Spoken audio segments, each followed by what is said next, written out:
Morning. I hope all are happy and safe. In our last class we discussed the differences between autobiography and memoir.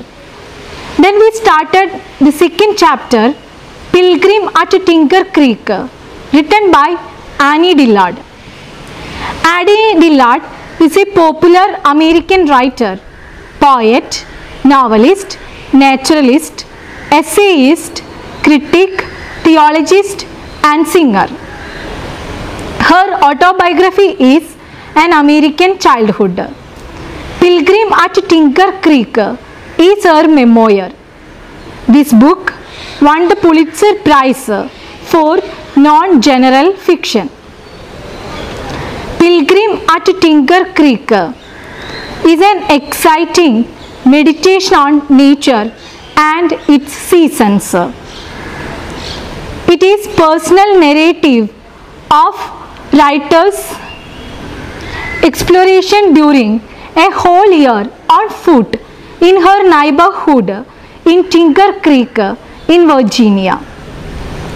Let us speak about the textbook. While Annie Dillard was walking along the edges of an island, she noticed a small green frog.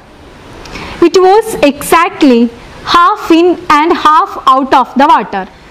Maybe that's why she felt it looked like a schematic diagram.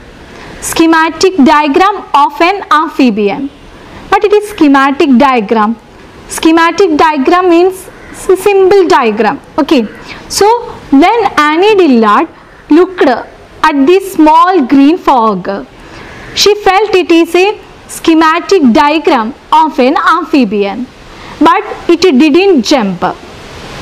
So she started to observe it in the Tinker Creek just 4 feet away. It was very small green frog with wild dull eyes. But the frog slowly crumbled. Crumbled means squeezed. Okay, we are squeezing the lemon for juice. So like that, the frog slowly crumbled and began to sag. Sag means sink. Okay. So when Annie Dillard saw this small green frog, it started to crumble and it began to sag. Its spirit vanished from its eyes. Vanished means disappeared. Actually at that moment, its eyes were dull. Why? Its spirit vanished from its eyes. Its skin emptied and drooped down. Drooped down means sink down. So its spirit already vanished. Its skin emptied. That's why it started to sink down. Its skull collapsed and settled like kicked tent. When you know its skull became broken. Then what happened when the skull broke? It already lost its shape. So it just looked like a kicked tent. Here we can see that Annie Dillard used so many comparison with the small green frog.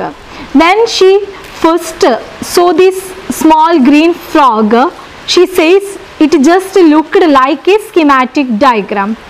When its skull broke, she says it settled like a kicked tent. It was shrinking like a deflating football. Again, she compares this frog to a deflating football. Deflating means let the air out. I think you are very familiar with the balloon which loses its air.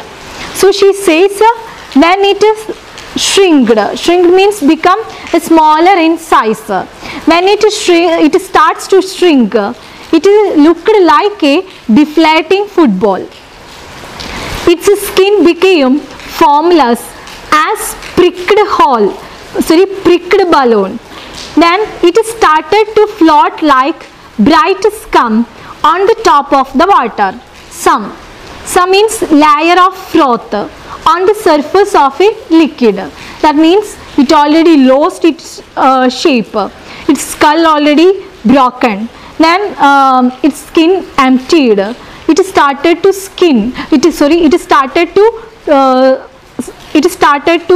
sink. So we can see that it was very monstrous, terrifying thing. The narrator became bewildered, means confused. Then the frog's skin bag started to sink. So the author already compared this green frog as a schematic diagram. When its skull broke, she compared it with a kicked tent. Then she also compared it with a pricked balloon. Okay. After the tragic end of a green frog, Annie Dillard started to speak about giant water bug. It's an enormous, heavy-bodied brown bug.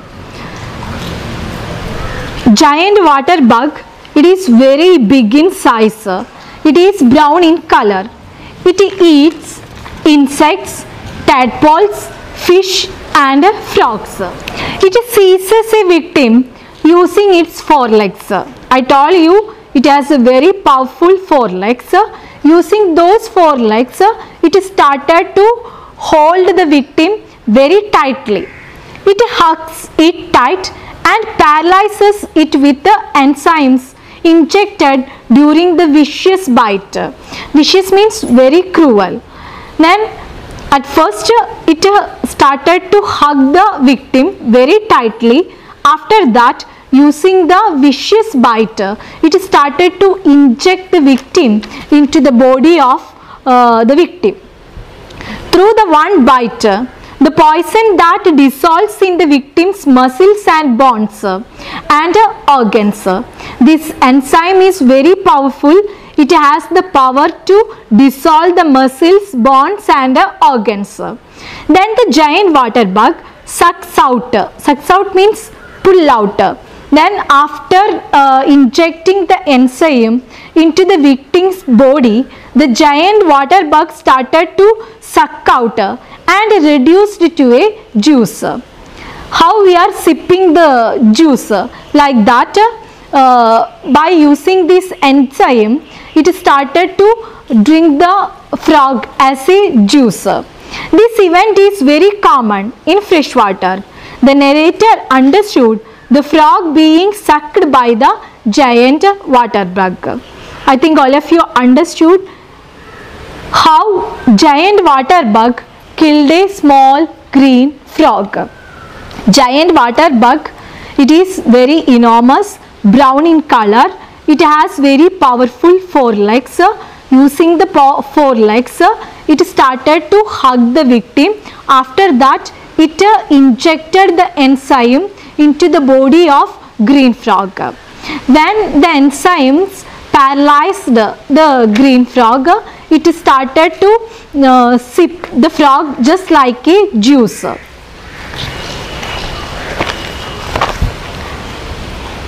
Then she is speaking about the different method of catching prey. Then she is speaking about carnivorous animals, how they are catching prey. I think all of you know about what it is carnivorous animals. Carnivorous animals eat the meat of other animals and plants. So in the case of carnivorous animals, they devour the prey alive. Devour. Devour means eat hungrily. That is the style of carnivorous animals. Carnivorous animals eat hungrily their prey alive. The narrator explains it in detail. The carnivorous animals grasp the victim, then so the victim can't move. Then they start to eat it whole or in a series of bloody bites. It's not just like the giant water bug. In the case of giant water bug, it just used only one bite. using the one bite, it injected the enzyme into the body of the victim. But in the case of carnivorous animals, using a series of bloody bites, it started to eat the victim whole. Okay, so I think all of you understood about how carnivorous animals, they are attacking the prey alive. At first, it holds the victim very tightly. At the moment, the victim can't escape from carnivorous animals. After that, it started to eat the victim whole or in a series of bloody bites. Then she is talking about the attacking style of frogs. Have you ever seen how frogs are catching the prey? Frogs eat everything whole. They stuff the prey into their mouth using their thumbs. Frogs have wide jaws. They start to stuff the dragonflies in their mouth and they can't close their mouth. That is the style of frogs. In the case of frogs, they started to attack. They started to eat the victims whole. Then it started to stuff the victim into their mouth because it has very wide jaws, and even we can see that it is very difficult for them to close their mouth when they are eating dragonflies. Okay, this is the style of frogs they are using to attack their prey. Then she also talks about ants. I think all of you are very familiar with the ants. We already noticed the procession of ants to collect the food materials. It is a very familiar scene for us. Okay, so she talks about ants. Ants do not catch their prey. They swam over newly hatched featherless birds in the nest. Swam over means a large number of things grouped together. Swam over means a large number of things grouped together. We already spoke about the nature of ants. They are always walking just like a procession while they are collecting the food. So like that, they are swarming over newly hatched featherless birds in the nest. Actually, it is happening especially in spring season. They eat them tiny bite by bite. It is not possible for ants to eat the victims whole. So by taking the tiny bite by bite, they started to eat the newly hatched featherless birds. Okay, so in this paragraph, Annie Dillard talked about the different methods of animals, how they are attacking prey. We talked about carnivorous animals. I told you they are attacking the prey alive by using a series of bloody bites. Then we talked about frogs. Frogs also, they are stuffing the prey whole into their mouths by using the thumbs. It is very difficult for them to close their mouth while they are taking dragon flies. Then we talked about ants. In the case of ants, they are swarming over the newly hatched featherless birds and they eat them tiny bite by bite. Okay. Then through this, Annie Dillard gives a clear picture about small green frog, giant water bug, and how the giant water bug killed the green frog and the different methods of catching prey. Especially she talked about the animals, the carnivorous animals, frogs and ants. Then she starts to speak about God and mysteries of nature. She says nature is rough and chancy. Chancy means uncertainty. It is very difficult to find out the mysteries in nature. There are so many mysteries in this nature. We don't know the mysteries of nature. Every living thing is a survivor because it fights to get a bivouac. Bivouac means temporary shelter.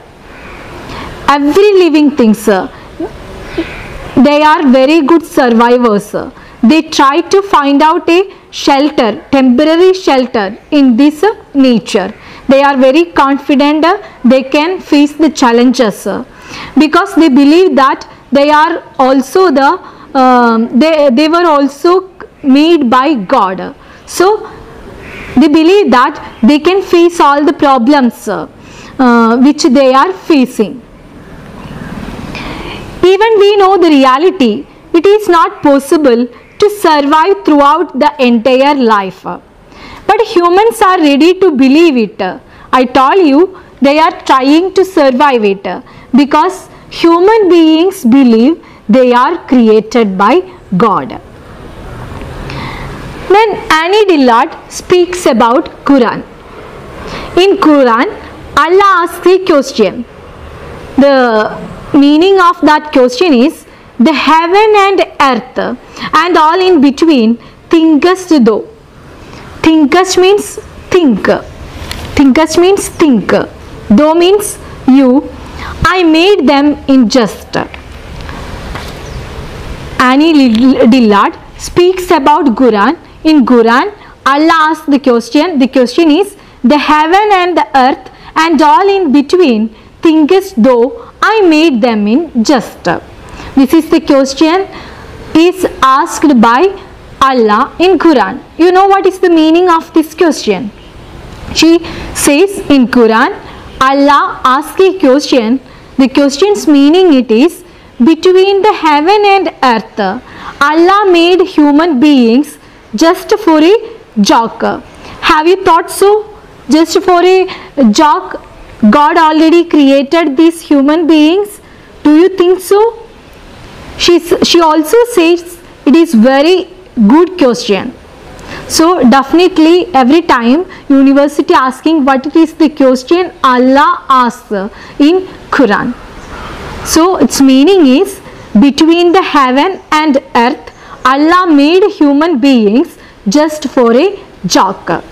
So we knew it well. Allah made human beings not for fun. Definitely it had a serious plan. We are living with unthinkable void with unthinkable profusion. So we are living with unthinkable void. We can see that completely empty space in this nature. We didn't find out the mysteries of nature yet. We are trying to find out, but we didn't succeed to find out the mysteries. And even we didn't identify all the minute animals and plants who are living in this nature. So we are sharing this earth with unthinkable profusion of forms. Profusion of forms means uncountable living things. We don't have an idea about the mysteries of universe. So the question is very important. She also reminds us, what do you think about nothingness, the past years and also the endless future? Actually, we human beings have no idea about nothingness, and we didn't get the clear picture of what happened in past. Even we made the history, but we can't say that it is clear. We already added all the things relating our history. Still, the history is also not completed based on the mysteries in nature. Okay, and we can't predict what will be happened in our future. what will be our future. We can't predict it. Even we can't predict this COVID-19. That is why we are facing such a situation. So we can't predict what will be happened in future, and even we don't have an idea about what already happened in past, and even we can't say about nothingness. So once again she reminds us there are so many mysteries in this nature, but we are not at all trying to find out the mysteries clearly. Okay. If the giant water bug was not made in joke, was it then made in serious? She is asking a question very seriously. Definitely we already understood through Quran. Allah says Allah already made all the things, living and non-living things, for a special purpose. He didn't make anything just for fun. So all the living things, non-living things have their own roles in this nature. So water bugs have also their own role in this nature. Then what is the roles God already assigned for them? All the living things have their own roles. Annie Dillard starts to speak about Pascal. Have you heard about Pascal? Okay, Blaise Pascal. He is one of the greatest Christian apologists of the 17th century, who was also French mathematician, physicist, writer and inventor. Apologist means a person who argues to define or justify some religious matters. So those person we can call him as apologist. Actually Pascal, he is a Christian apologist. He speaks about the religion, Christianity, and at the same time he was also a French mathematician, physicist, writer and inventor. So Annie Dillard speaks about Pascal's thought. Pascal used the word Deus absconditus. Deus absconditus. Actually the word meaning Deus absconditus means hidden God. To describe the notion of the creator, Pascal used the word Deus absconditus. Notion means concept. I told you he is a Christian apologist. Pascal is a Christian apologist. To speak about God, he used the word Deus absconditus. Deus absconditus means hidden God. Then Annie Dillard explains that after the creation of this universe, God turning his back toward this universe. She believes so. Actually she used the word Deus absconditus by Pascal, and she explains that after creating this beautiful universe, God turning his back towards this universe. She believes that God is very cunning. God is hiding in a secret place in nature. She also says God is like a wolf who disappears the edge of the house with the Thanksgiving turkey. She strongly believes that God is here in this nature. There is no doubt it is that God created this nature, but we can't find out God. That is why she says God is very cunning. He is hiding in a very secret place. She also compares God as a wolf who disappeared at the edge of the house with the Thanksgiving turkey.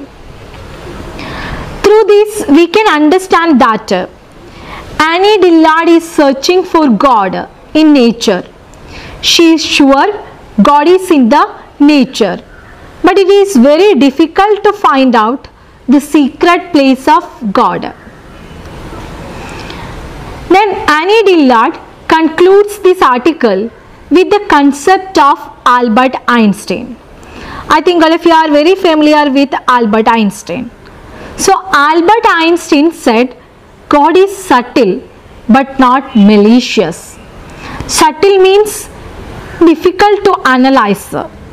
So Einstein said God is subtle. It is very difficult to define God, but not malicious. Malicious means evil or destructive. Even it is very difficult to find out God in this nature, but we can't say that God is malicious. Einstein also says nature conceals her mystery as a great impressive quality. He has also the same opinion of Annie Dillard. We can see that there are so many mysteries in this nature, but you know, God conceals all the mysteries in a great impressive quality. She is not cunning. Annie Dillard says God is not absconding himself.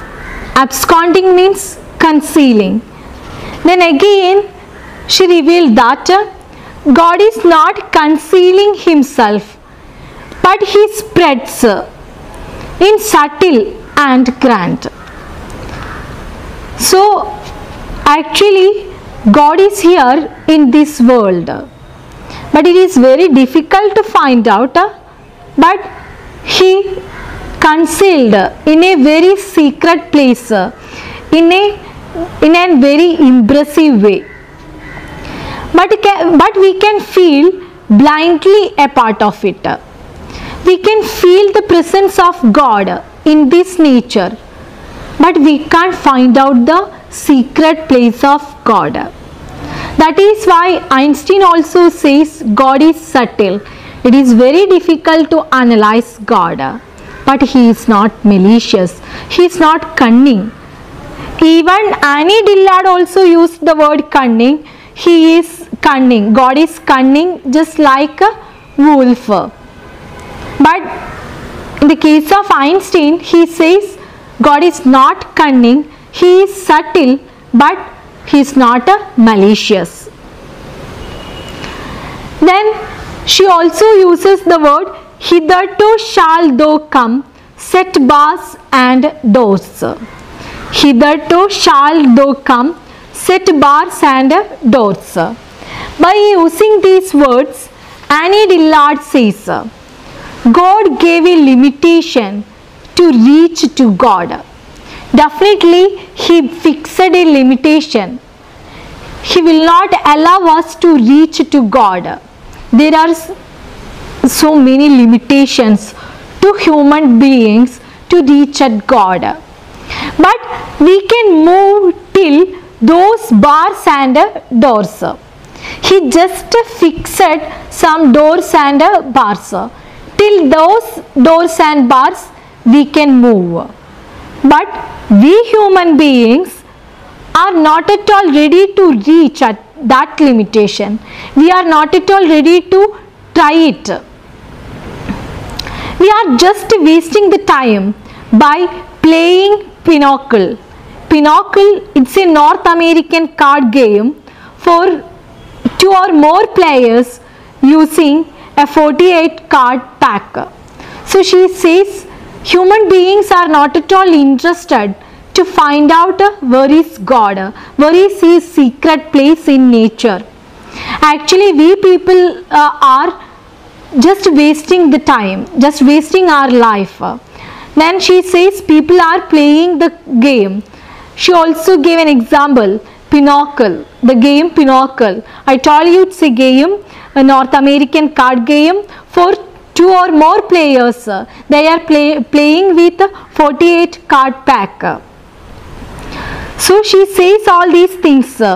in the bottom of her heart. At the same time, Annie Dillard reminds us, if you are ready to act, we can at least reach at the limitation that God fixed. Through Pilgrim at Tinker Creek, Annie Dillard looks at the marvels of nature and searches for God. This is the end of our lesson. I just recollect all the points. Annie Dillard, while she was walking through the edges of an island, suddenly she noticed a small green frog.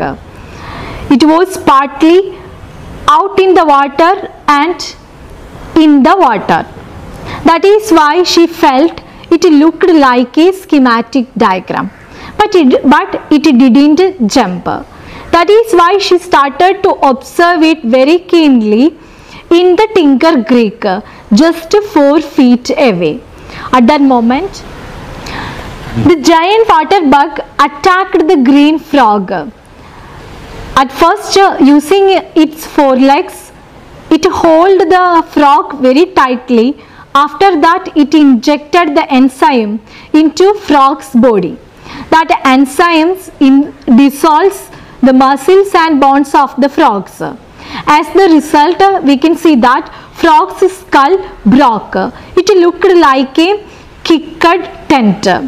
Then she also felt it. Annie Dillard also felt it. It looked like a deflating football. She also compared this frog as a pricked balloon.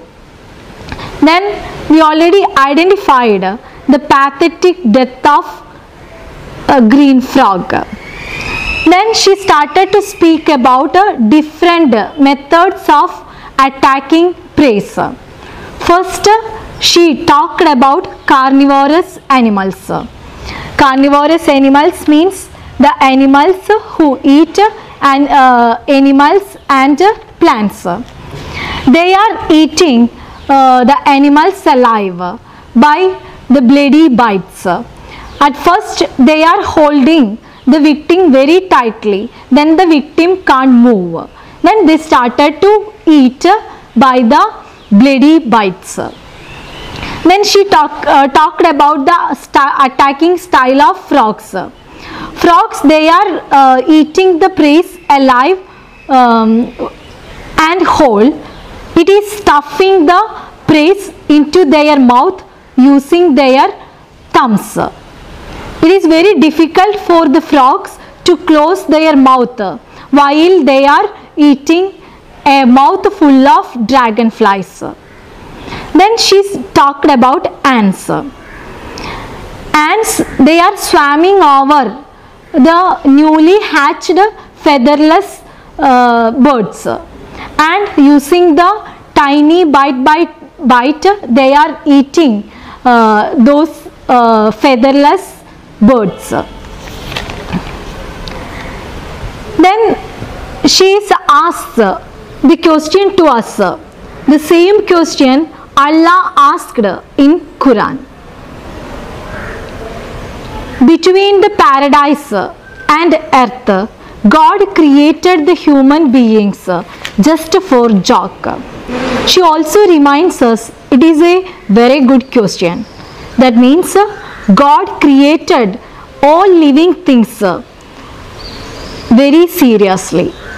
All living and non-living things have their own importance, their own roles in nature.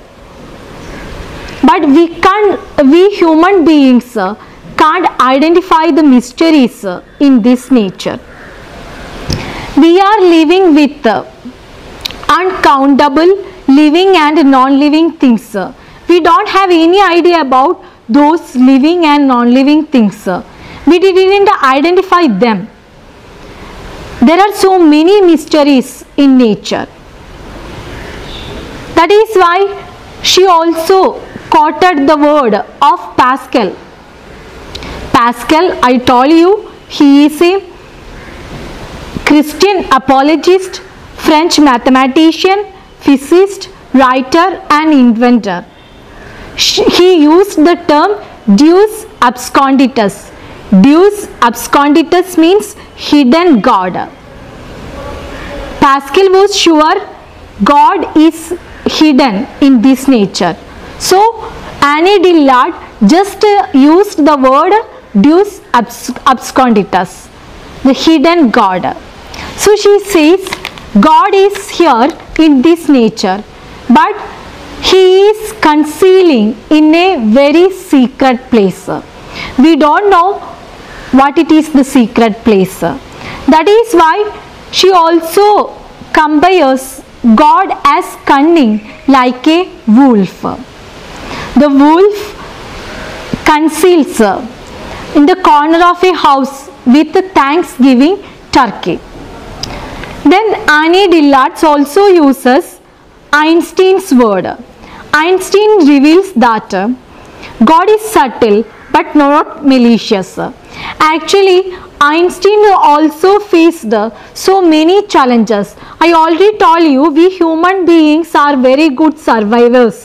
Not only human beings, but also the other animals, plants, all the things, all the living things, they are very good survivors. In Einstein's life, he also faced so many failures. He tried to find out the mysteries in this nature. Even when he faced the failures, he was not at all ready to blame God. He confidently declares that God is subtle but not malicious. Even he tried to identify the mysteries. Even he failed a number of times. But he was very confident. He believes in God, and he was very optimistic in nature and in God. That is why he says God is subtle but not malicious. It is very difficult to find out the presence of God, but definitely God is not cruel. And she also used the word hitherto shalt thou come, set bars and doors. So she says definitely God is here in this nature.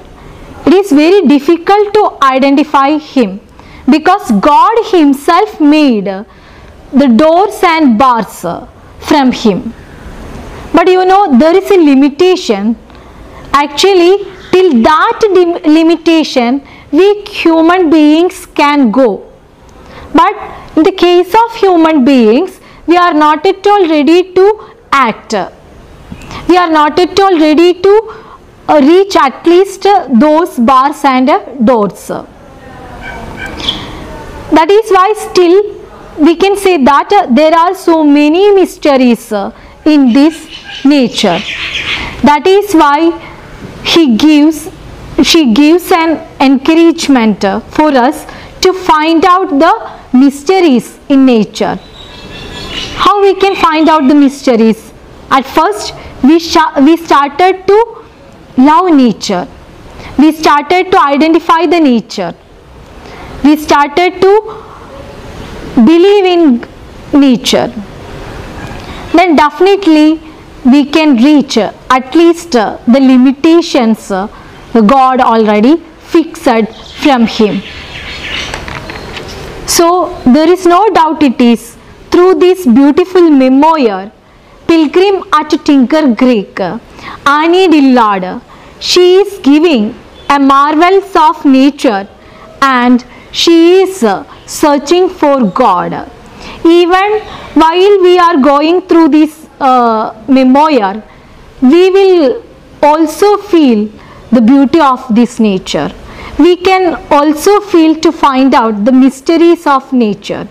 So we should be ready to spend the time in nature.